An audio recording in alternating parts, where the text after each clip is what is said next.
You won't believe what Gerard Butler finally admitted after nearly 2 decades of silence.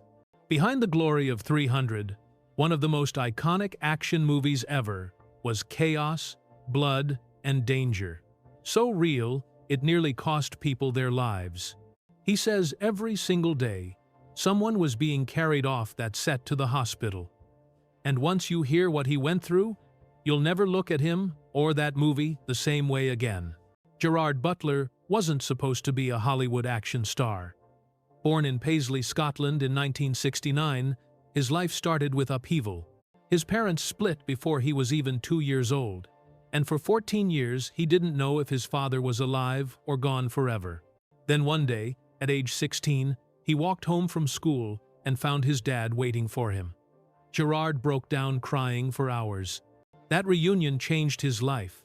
It opened the door to summers in Canada and even trips to Jamaica with the man who had been a mystery for so long. At school, Gerard was sharp, charismatic, and ambitious. He became head boy, the top role for a student at his school, and went on to study law at the University of Glasgow. Everyone thought he was destined to become a brilliant lawyer. But Gerard had a secret. While his classmates buried themselves in textbooks, he was sneaking into clubs at night, singing in a rock band. He wasn't trained, but he poured every ounce of emotion into covers of The Doors, Eric Clapton, and Jimi Hendrix. The fire was their performance, not paperwork, was in his blood. But then came disaster. At 27, just a week away from qualifying as a lawyer, Gerard went out drinking during the Edinburgh Festival. The law firm fired him on the spot. Years of work gone in a moment. But instead of destroying him, it may have saved him. Butler admitted later that if he had stayed in law, his drinking would have killed him. That day forced him to quit alcohol completely and chase something new. He moved to London, broke and desperate. He waited tables, worked in telemarketing, even sold toys on the street just to get by. Then, fate intervened. An old friend from the Scottish Youth Theatre, now a casting director, gave him a shot. She introduced him to theatre auditions, and soon, Gerard was standing on stage reading Shakespeare. He had no experience, but his raw energy blew people away. From there, tiny roles started trickling in. A guard in Tomorrow Never Dies, a small part in Mrs. Brown.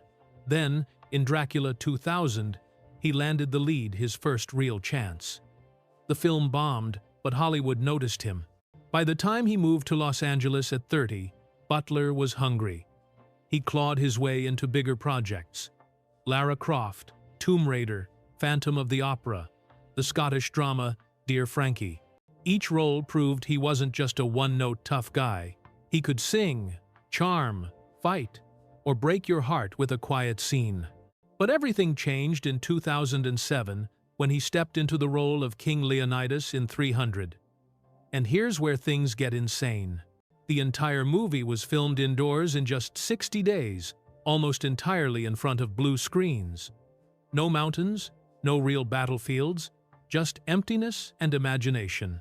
Out of more than 1,500 shots, over 8,000 separate visual effects were stitched together later.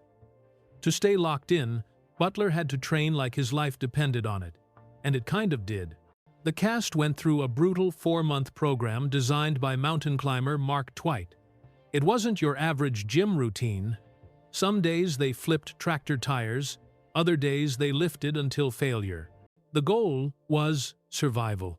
The final test, nicknamed the 300 workout, was 300 reps of pure hell. Pull-ups, deadlifts, push-ups, box jumps, kettlebell presses, all back-to-back with no rest. Only 17 actors survived it. Butler said some days he was so sick from training, he thought he'd collapse. But when he finally put on that Spartan armor, he didn't feel like an actor anymore. He felt like a warrior. But the price was steep.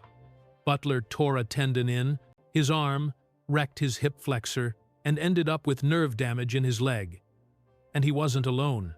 In a 2025 interview, he revealed that on that set, every single day, someone was going to the hospital. One actor took a spear to the eye.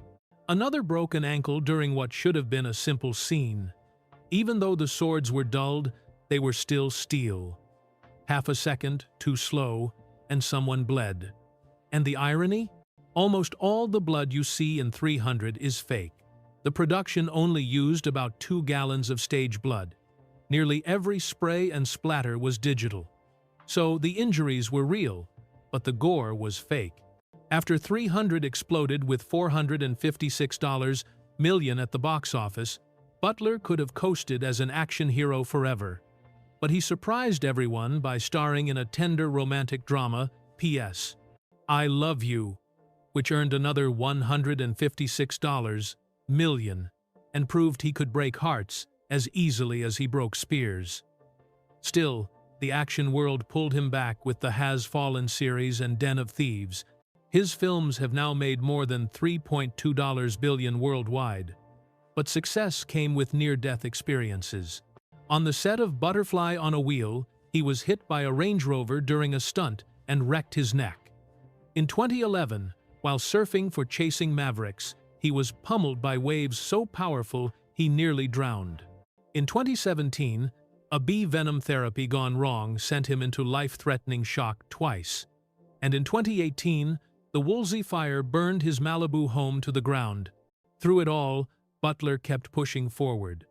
Off-camera, he's battled addiction, first alcohol in his 20s, then prescription painkillers after his stunt injuries. He's been to rehab, he's hit rock bottom, but he's always fought his way back. He's also poured himself into charity work, especially supporting Mary's Meals, which now feeds millions of children worldwide. Today, at 55, Butler is still a star, still making hits, and still pushing through pain most of us will never understand. His journey from a lawyer to a global action icon proves one thing: he's a survivor. Whether it's on the battlefield of Thermopylae or in his own life, Gerard Butler never quits. So, what do you think? Does Butler deserve more respect as one of Hollywood's toughest survivors? Drop your thoughts in the comments. Hit that like button if you learned something new. And don't forget to subscribe for more stories that dig beneath the surface of the movies you thought you knew.